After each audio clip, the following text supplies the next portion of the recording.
World Financial Group offers entrepreneurs from all backgrounds the opportunity to start their own business on a level playing field. Dr. Yana Woodhouse, receiving the WCM Wall Street Pioneer Award by the United Black Wall Street of America, Inc., is one of those entrepreneurs. I see WFG and TFA as a place where African Americans with an entrepreneurial mindset can flourish. And the bonus, we help families and serve the communities across the country. To learn more about us, go to worldfinancialgroup.com. We are the sons and daughters of the soul. We are resilient and forever forward-thinking. We ask for nothing else than the opportunity to live and to create the lives that we were meant to live. We want nothing but an equal chance at options and possibilities. The same possibilities and options to live out our potential as our fellow man. We want to be heard, understood, and expressive in our reality. We are the future. We are the creative. We are here.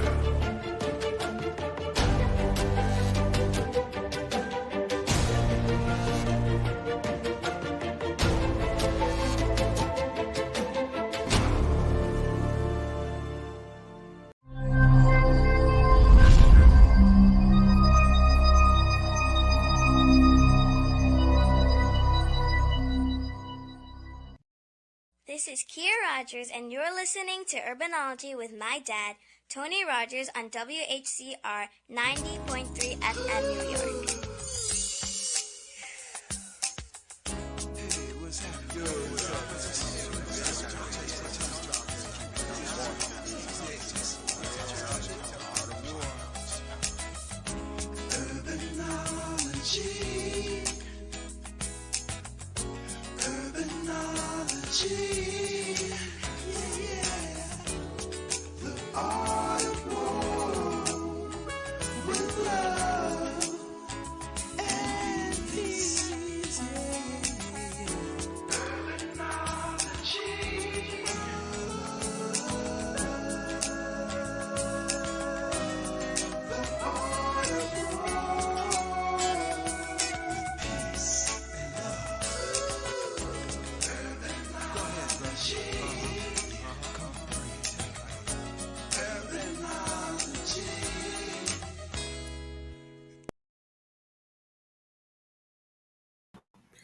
Good afternoon. Tony Rogers here, your host for Urbanology, the Art of War. I hope all is well with everyone. And spring is here. Before you know it, it'll be summer. And before you know it, we'll be talking about Happy New Year. That's just how fast life seems to be moving, at least for me. But let's try to enjoy every day that we can. One of the good things about spring is that we're able to come together. And this summer and spring, we're coming together like we haven't come together in the last maybe 2 years. Last year, after the lockdown, people started to come out, but there was still a little bit of concern. But this year is going to be an interesting spring and summer that has already started. One of the things that I like about spring also is that we have an opportunity to have our networking events, the Harlem Tourism Board. And on this coming Friday, May the 19th, we're going to have an interesting night celebrating spring. And I have some wonderful ladies on as guests today to begin to talk about this. There are three people. One may be coming in late, but Griffina Blake and Maria. You know, it's one of the things that I always try to do is to make sure people like Maria Granville, who I've known for many years, is always in some way in the mix when we talk about technology, because I was laughing for her. She was one of the first persons who did that. And our third person to come on is Sandy Small Santini, who has an interesting new book, but also is a cabaret singer, which works well for karaoke party. But nevertheless, I'd like to bring on Griffina Blake, who is really the coordinator or the person who created this perfect night concept. Of course, I had to help when she gave me the idea to help put it into you know what it is. And the first thing I did was to say, well, if you're looking for a space, you need to talk to Maria, Home to Harlem. That's one of the most popular event space locations in Harlem. And, Mhm. Maria has all kinds of different types of activities that take place. And hopefully she'll come on. I know that she was working with her phone. But there you go. Hey, Home to Harlem will be the location. Again, with and we'll talk a little bit about your business as a public relations and publicist, Rafina. But you Yes, yes. you have done a lot of the legwork for two brothers who have been working for 10 years, actually. And Mhm. when you have two brothers coming up with a home formula that has alcohol in it, they would have to go through some hoops and still do some hoops Yes. because they had to, everything was tested, especially, Mhm. you know, moonshine and all that stuff. What you got there? What's in it? What you Mhm. So, but Kamadi Ice, we've as a marketing component, since they're members of the Harlem Tourism Board, we said, okay, that's the official Harlem summer drink because, as you know, you can mix it into so many different types of things, and it was a family recipe, Mhm. So that's part of it. And last but not least, hopefully Santini, uh, Sandy Santini, who has a wonderful book out about a female super person, will do a book signing. She is an international cabaret singer, and the character in her book is an international singer.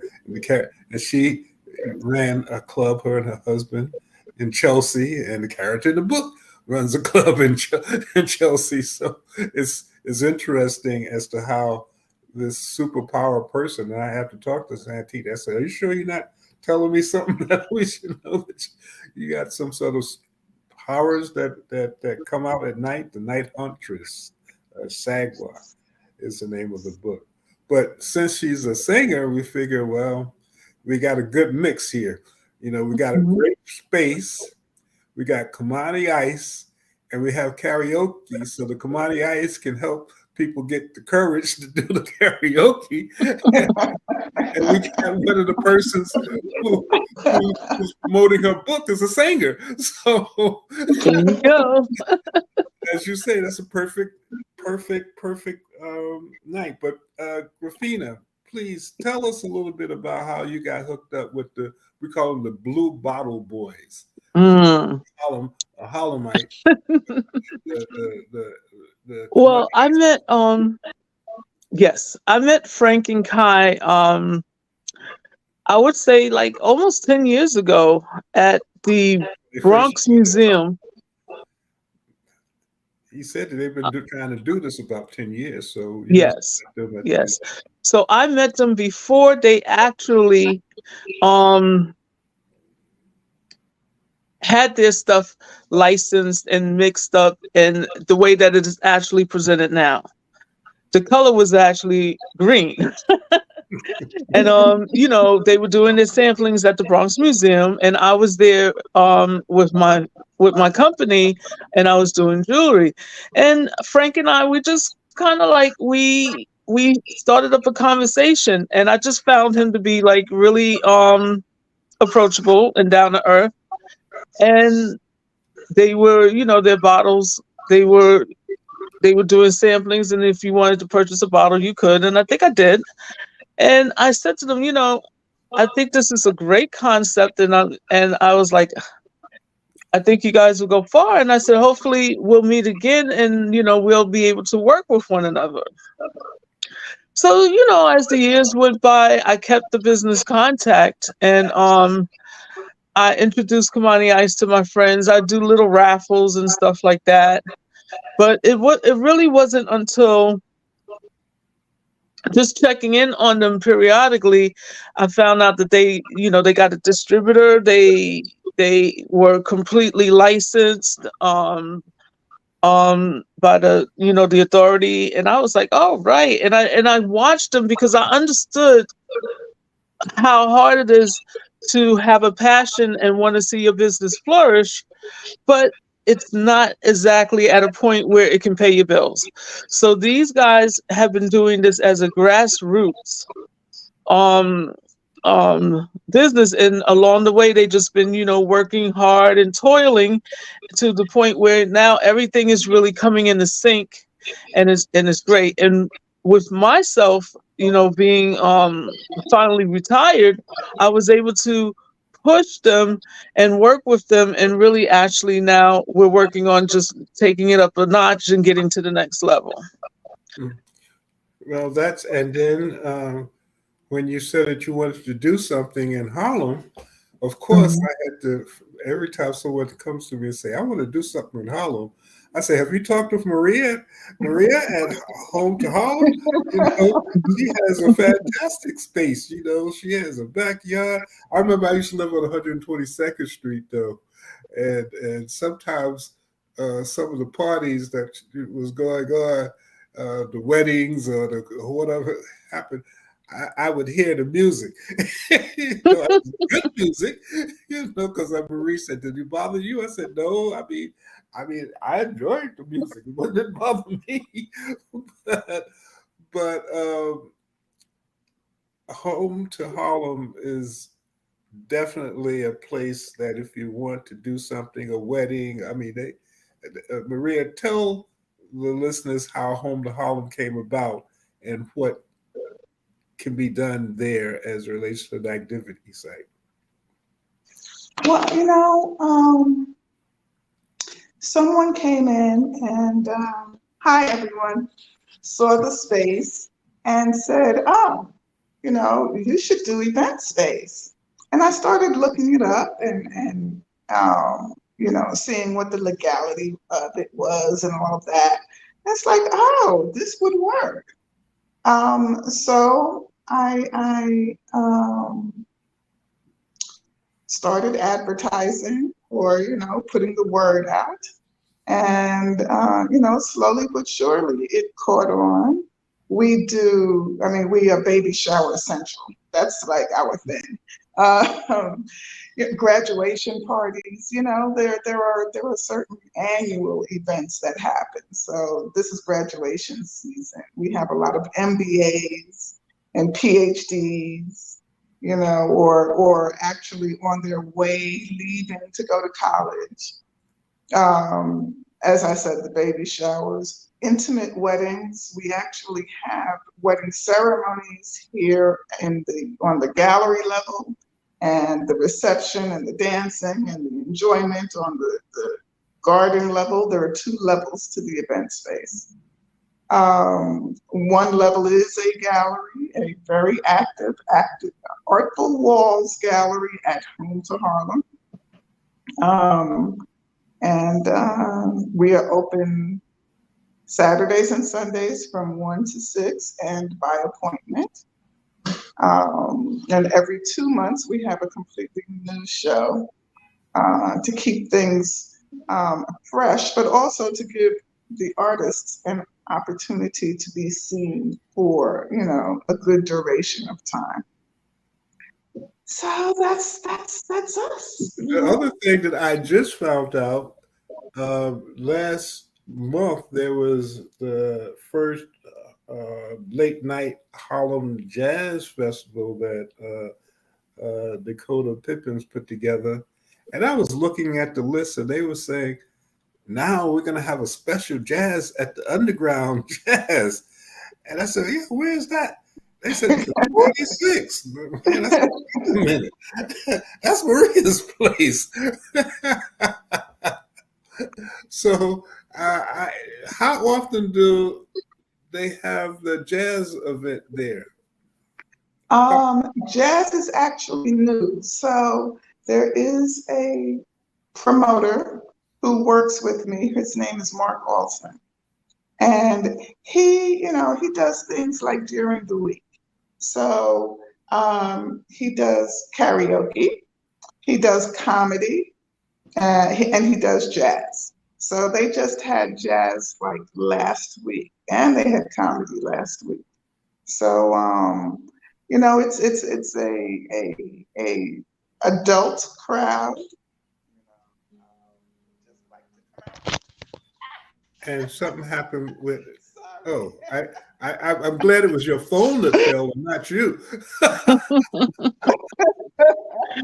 But while you're doing that, I talked with Mark, and I have to get back in contact with him because one of the things that we were talking about with the adult crowd when I went there, Matt McCoy had a special adult poetry session that I went to a couple of times, and that's another concept that I think, because I know Matt had talked about beginning to start doing poetry again in different venues.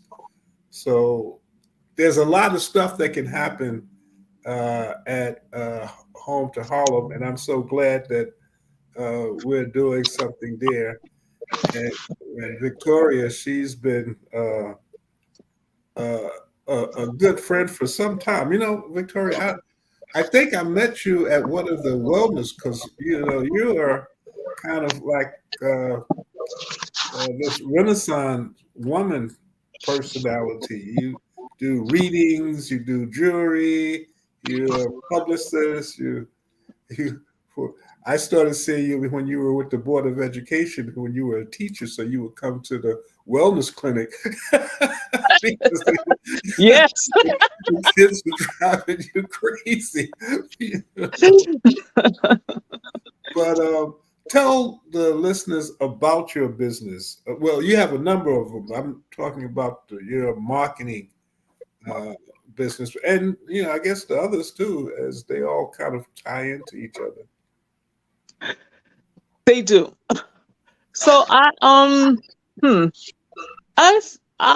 feel that I've been an entrepreneur from heart, because before I started, or before I actually created my first business, I did Mary Kay, and I used to sell personal preference art, and I did a host of different things.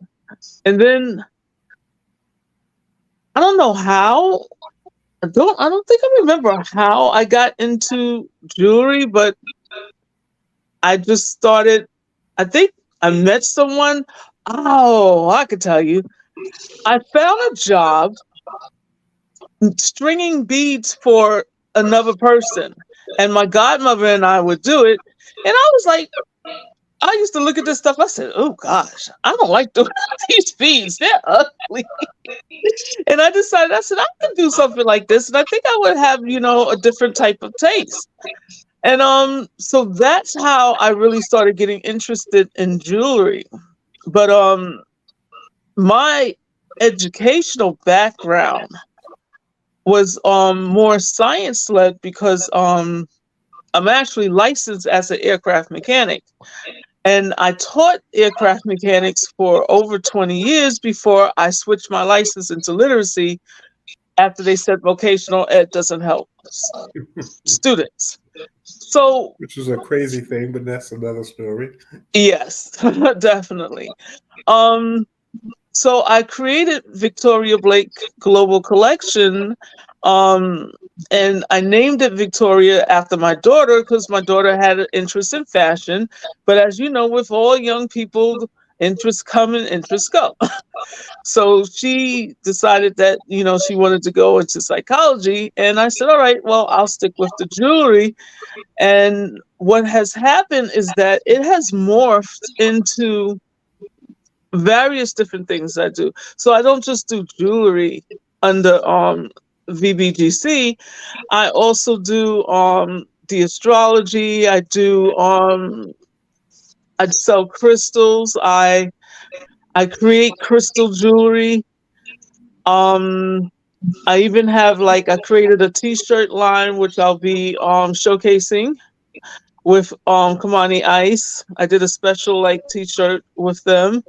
Um and what has seemed to happen now is that people have been contacting me and asking me if I can help them start their business up, if I can help them take them to the next level. And I've been sharing my resources with them to get them to that level. And you'll be meeting one of the interesting entrepreneurs that I'll be working with, because she will be providing the food for Friday's evening. And she creates these two spices that she cooks with that are phenomenal.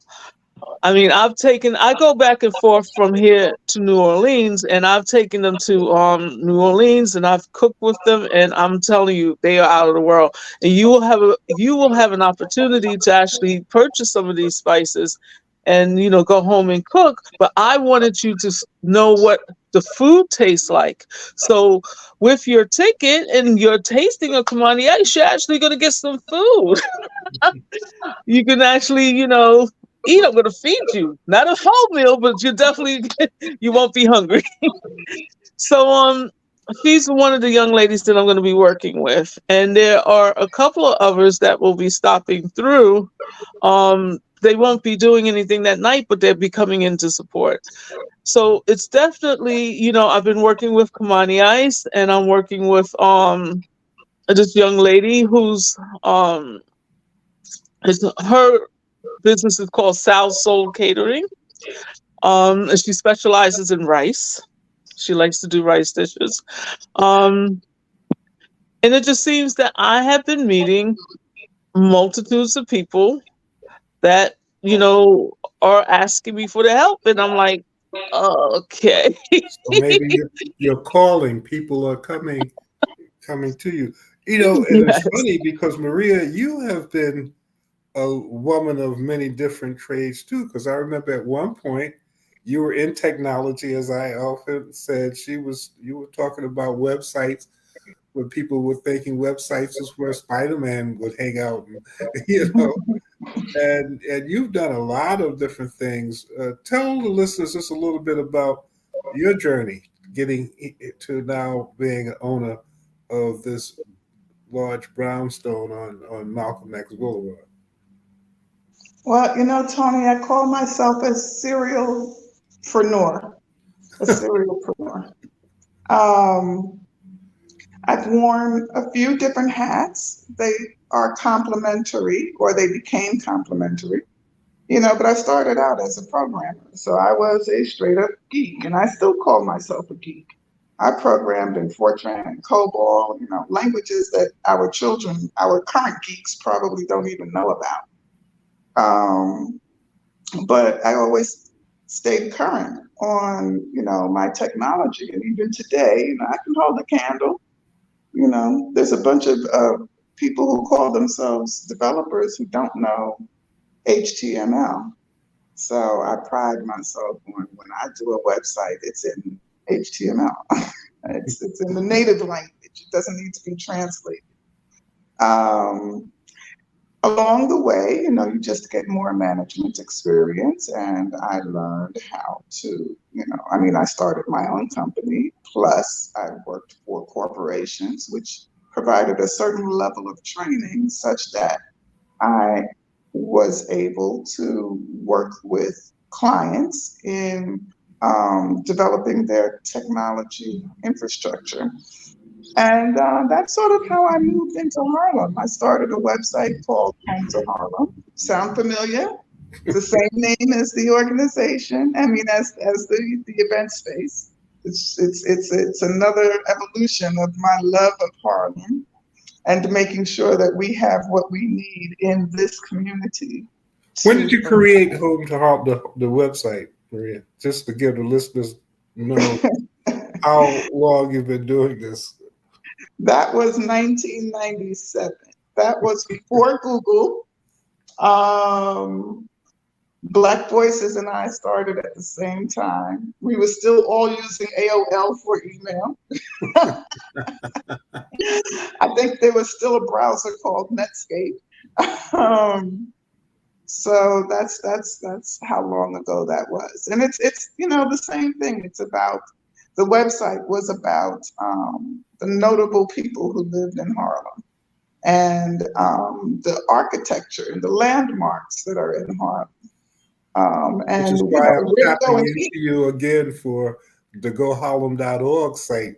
As you know, I'm going to need your support with the GoHarlem.org site. Matter of fact, as a segue, if you want to have information about Friday's event, you can go to GoHarlem.org and you just go to destinations and you'll see the perfect night, and you can actually get tickets from that on GoHarlem.org, which will, with help with my friends, will have its official launch in August the 16th, which is during Harlem Week. Harlem Week has different events, and one of the days have always been designated to economic development. So I thought that would be a good time to actually bring Go Harlem into more of attention.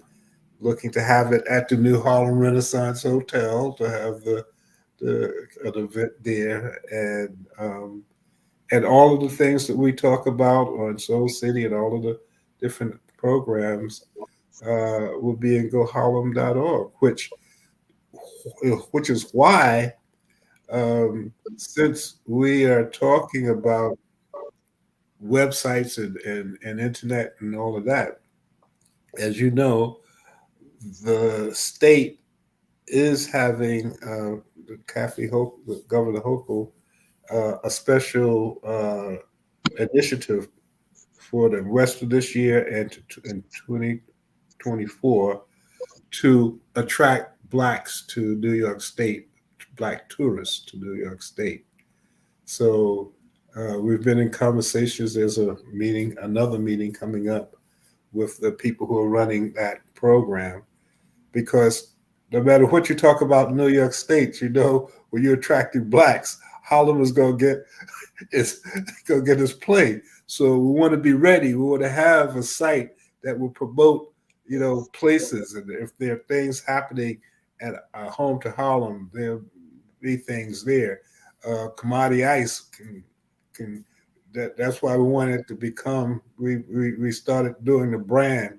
You were asking when I said that Commodity Ice was going to be the official Harlem summer drink. And how did that happen? Is how any of these official things happen. Somebody came up with an idea that made sense and had the ability to promote it. But since one of the owners is a Harlem Night, it seemed like a interesting thing to do. But again, there are so many things that are happening. And I am just happy to be able to do something on Friday with there's three powerful women, and sometimes, and I don't know how true this is, but I've heard that a lot of times brothers get a little shaky when they run into women who are smarter than they are. Did you say sometimes? But I love it. Matter of fact, my whole life has been my success, and whatever I can call success has been aligning myself with women who knew more than I did, who were smarter than I am. So it's always a pleasure to work with women like yourselves because, well, first and foremost, you kind of keep things in perspective, and uh, I can always count on you. I mean, I can't always. That I hate to say it. I'm not trying to do a hater, but there's some brothers I can't say that.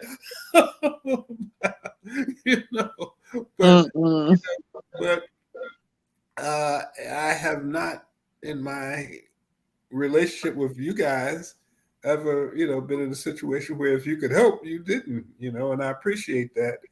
And whatever I do, I try to make sure that it's you give back. You what's Hmm. you get you Reciprocal. Uh-huh. yeah. The other thing about Definitely. Maria, which and that she was on our show, she's no stranger.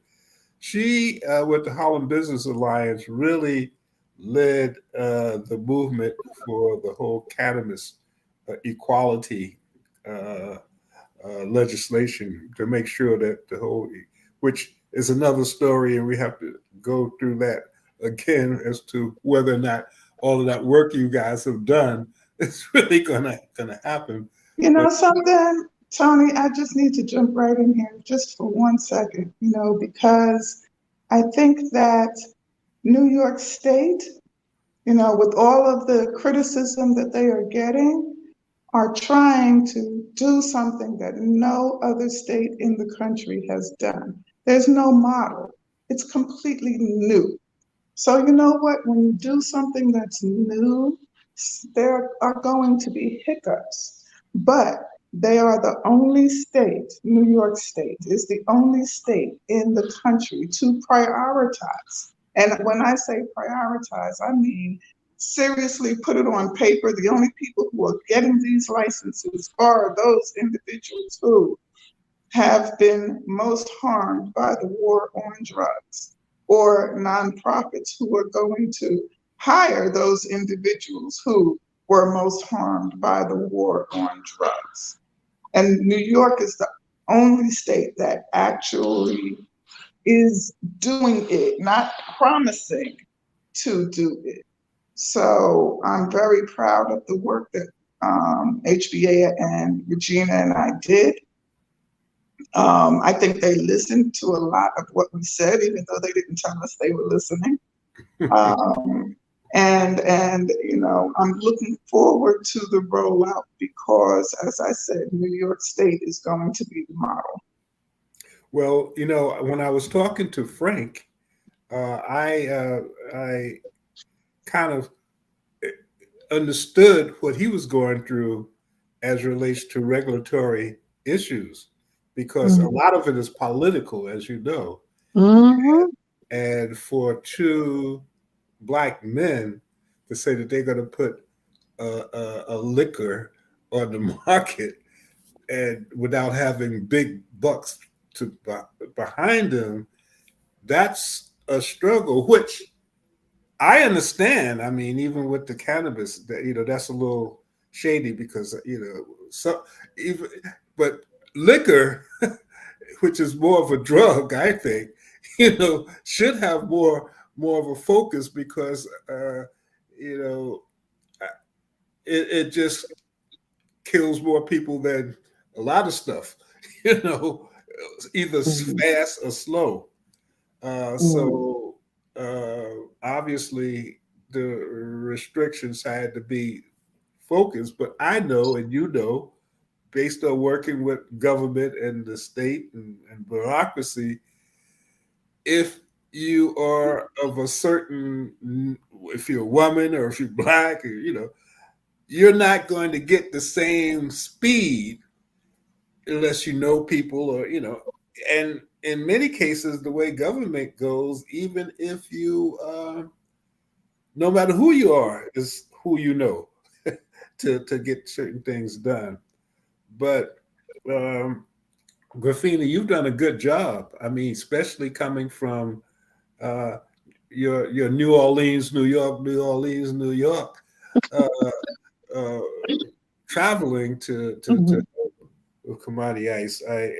I'm sure that once people begin to understand its concept and do some more marketing stuff, it will allow for it to take on take on another light. Griffina, Mhm. do you have any other projects you're planning on in New York? I know New Orleans, you're doing a whole lot of stuff. What are you doing? Anything in the summer for this part of your life? Projects as far as with Kamani Ice Yeah, or with my businesses? yeah, yeah. Which You one? Or both?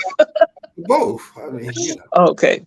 So yes, I am. I'm actually I went to a symposium today with the small business services down at One Liberty Plaza. And I am MWBE certified, and I will be MWB certified for both of my companies. Um, I am getting ready to implement a professional development series for teachers because, of course, my first passion has always been education.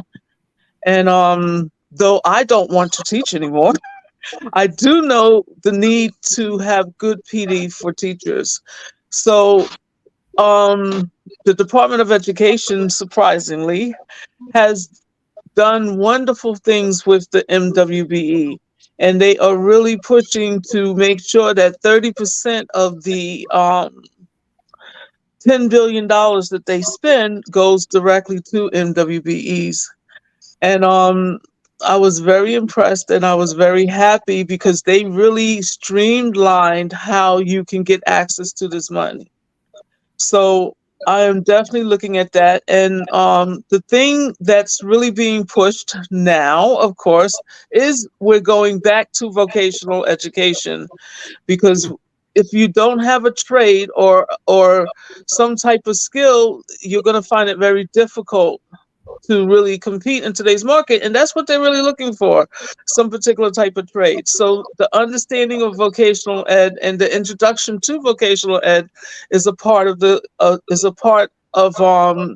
professional services that I would provide, as well as I am looking at they're looking at teaching young people how to create wealth in their life and how to really understand how money operates and works, yeah. as well as they're looking at cultural Speaking identity. of that, Yana Woodhouse, who you probably know, who is Hmm. uh, uh, is a person who does that very well, who's part of the whole Soul City component of it. But so you think you're going to allow? Is that going to allow for you to do some of the other things, or are you going to concentrate more on that? Um, I am a person that does a lot. Yeah. um, and this is a program that I had written years ago. It's not. It's, I don't have to write the program. It's already done. Okay. It's the intergenerational wealth component of it that I am implementing it into it. But these are all things that I have done that I have been working on for multiple years, that because my main focus was to teach and to educate our children, I really couldn't like implement or push these things. But now that I'm retired, my time is my time and I can do everything that, I need to. So my goal really is to get a lot of this stuff off the ground where it can actually run itself. And I'm just really managing. Well, one of the things so that you don't reinvent the wheel, as I had mentioned, you might want to touch bases with uh, Yana Woodhouse because she has a lot of information. And actually, there's a book out about doing some of the same things that may be helpful. Mhm. Maria, what are you planning for the summer? I know that there are weddings, there are different things, but is anything coming up outside of obviously our event on Friday? But what are some of the things that you see coming up spring, summer? Well, there's a lot of activity in the art space, in the gallery space. Again, that's Artful, Full, Artful Walls at Home to Harlem. So every 2 months, we will have a new exhibition. In June, currently, we are featuring Hernani Silva. He's one of our masters from Brazil.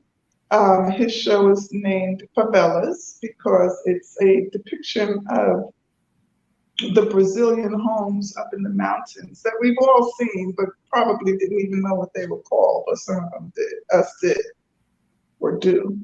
And then in June, we are going to have Blue Water, Art of the Caribbean.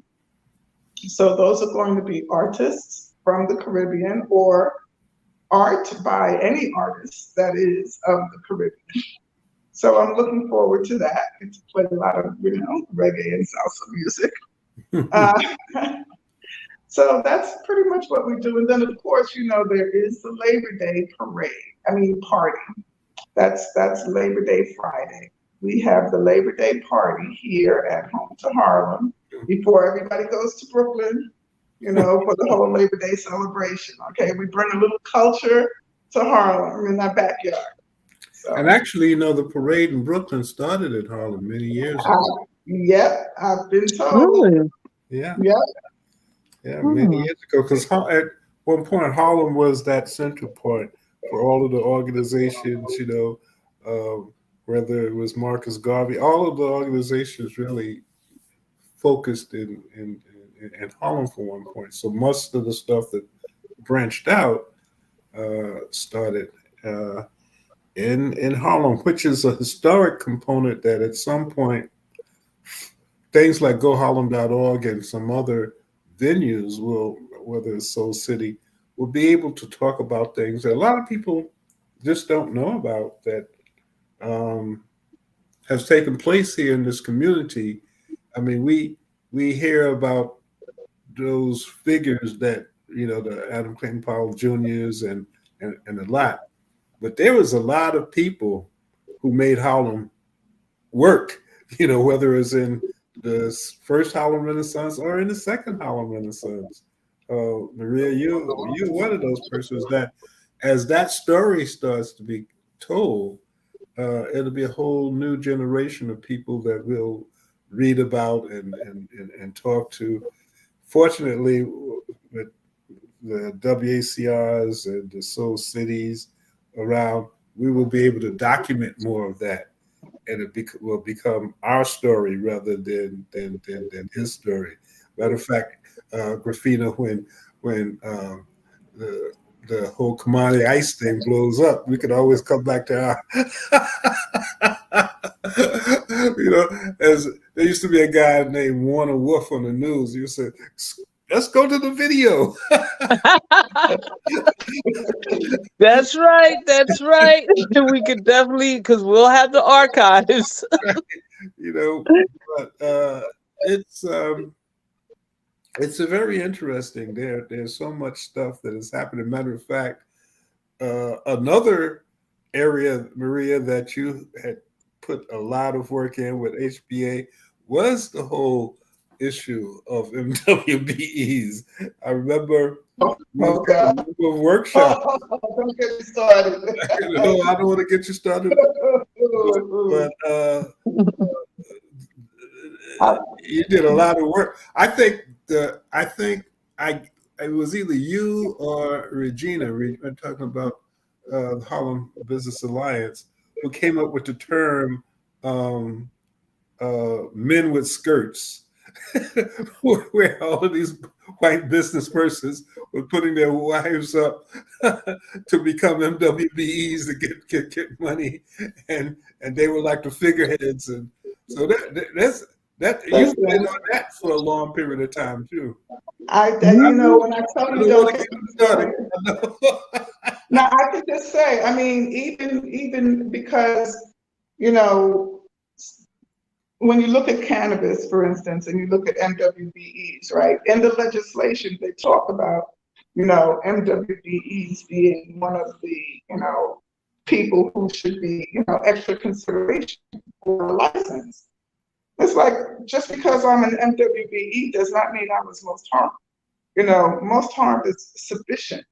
And when you look at MWBEs, and then when you look at the stats, even just in New York City, there's a website.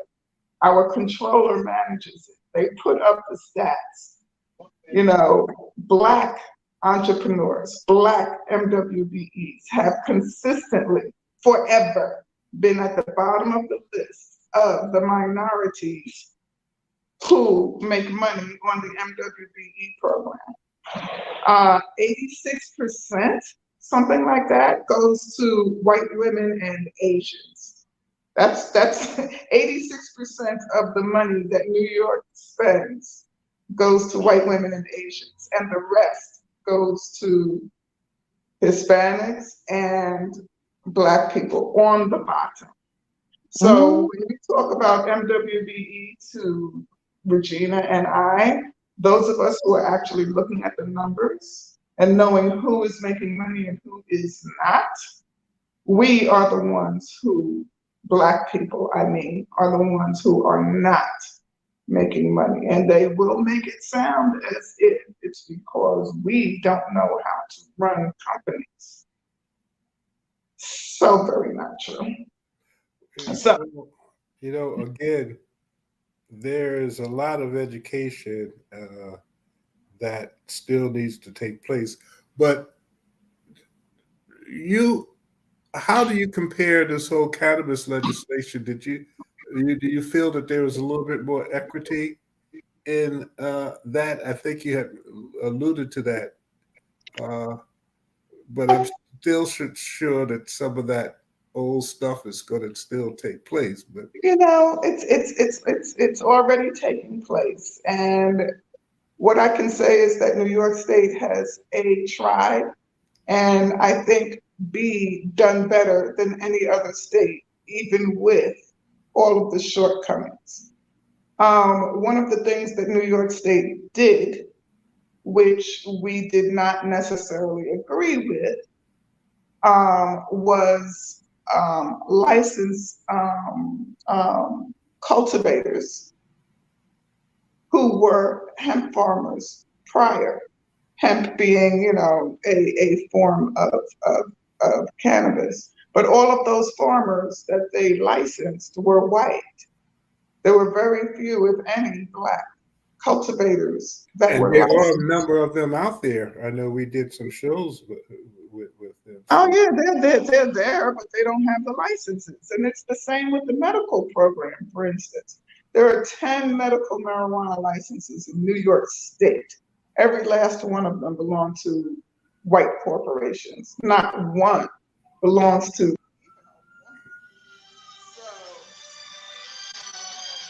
Griffina, what? Yes. How has you have two companies that are MWBE certified? Have you found that you have received any type of benefit from going through what you had to go through to become certified? Not yet. and a portion of it would be that, again, I did not tap into the resources of it. It was frustrating because they gave me a very hard time because they kept on telling me that I wasn't African American, and they gave me a hard time proving that, and I was like, are you kidding me? So once I got through, back up a little bit. What did they think you were? I happened to slide in that in. You were a woman. Yes. Obviously you weren't white. so even if you wasn't African American, how could you? It's MWBE. Okay. And I told him, I said, listen, I'm gonna have to go through the same thing I just went through when I got certified before. I said, I don't understand what the problem is. I gave you the birth certificate, the passport, the driver's license. What else do you want? And you got my picture. I cannot pass for white. So let's get this moving. So, that I've not really, heard of that one before. Maria, that really have you left heard of that? a bad taste, you know, through going through the process because it's very convoluted, especially when I originally did it for my first company. But from that point, recertifying, it was a smooth sailing, and then putting it the second company in, it was much better. They seem to now realize that the application process and all that stuff is very convoluted, and they are providing extra help to support you. So I do see a change in the way that they are handling things from the time that I originally certified for as MWBE. Now I think it's up to me to really use the resources and put myself out there to do it, because it can feel daunting when you're bidding. But I always feel that business is based on rapport. And I've made friends with a couple of principals. And I can go to them and I can speak to them and talk about the things that I would like to bring to this school, as well as another woman that I would be working with. She's a Columbia professor, and she is really into the same thing that I'm into, which is problem-based learning, and actually getting kids to understand how to become their own catalyst to in literacy and understanding how to actually learn. So based on that concept, I really push doing activities and interdisciplinary, bringing like all the subjects together and creating these projects that really can influence and change a student's life versus like everything being separated. Putting And things like your business. exactly. Because if you were to look at all the things that I do, they're all connected one way or another. Nothing is really like kind of like separated.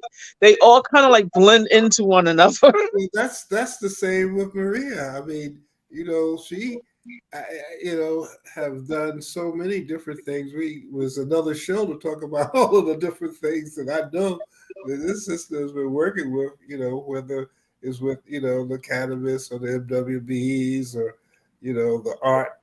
Matter of fact, there two of Harlem's renowned artists have a residency at Home to Harlem. Nice. Grace Williams and Adimola. Adamola. So again, the focus was to one allow for you to see faces behind the promotion. I mean, now you know the face behind Home to Harlem and the sincerity and to give the business. That's the whole idea of Friday, to support Black business persons. Because if we don't Yes. help ourselves, why would we get upset with others that don't look like us is not helping us, but helping them? Mhm. I mean, there's no reason to get mad, for people doing what we should be doing. Mhm. This This is is so true. And I strongly believe in supporting Black business. Um, it's difficult, and that's one of the reasons why I work with Kamani Ice, because I know the struggle is real, and I know how hard it is to work a 9 to 5 and then try to on the weekends or afterwards try to get this up and running, because I did it for many years. they're doing. That even if you were doing it full time, that's a hard Hmm. thing to do, to try to get with the FDA and all of those other entities and the licenses to put Yes. all in liquor stores and the testing and what's in the product and the ingredients that's in the product and what you have to do if you're going to mass produce. And I'm talking about an interview I had, and I said, damn, that's a lot of stuff, which, you know, Hmm. it's a little different from cannabis because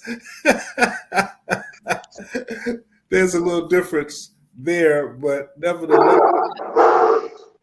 I am happy to have again you on. I know that Sandy was trying to get on, but she probably just didn't have the ability to do that.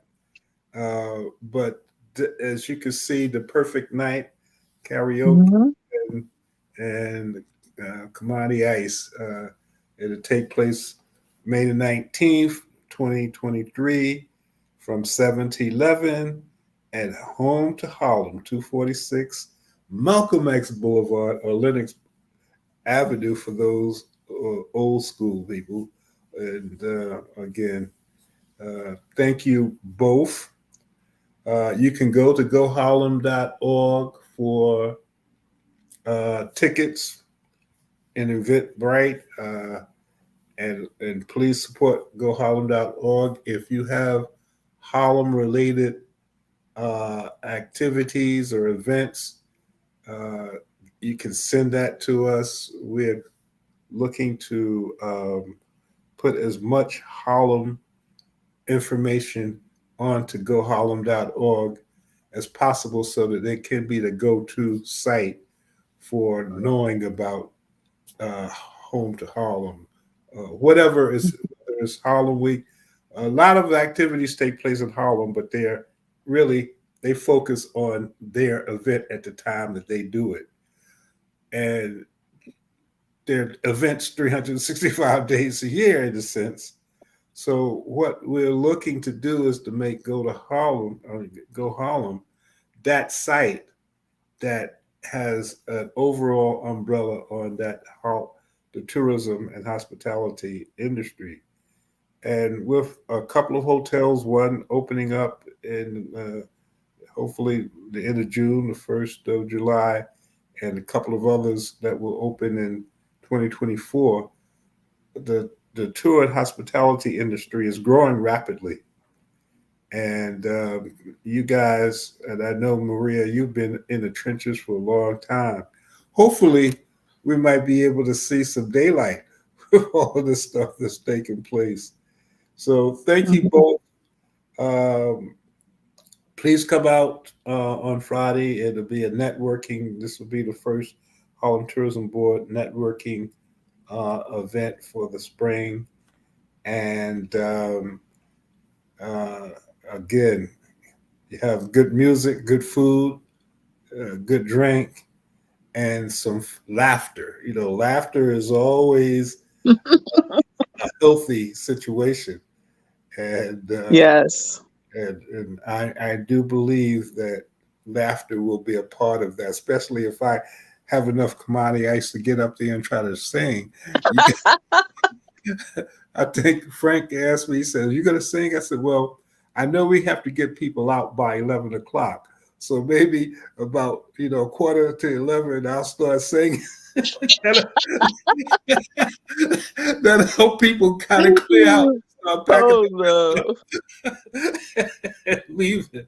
But, but nevertheless, thank you. I'd like to thank again Soul City for providing the platform.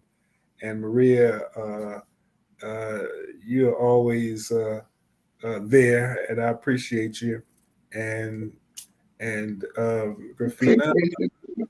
you know, we probably have to do a reading to see what where the stars are for the, because I know we'll be outside of retrograde. That's over what, the 14th, right?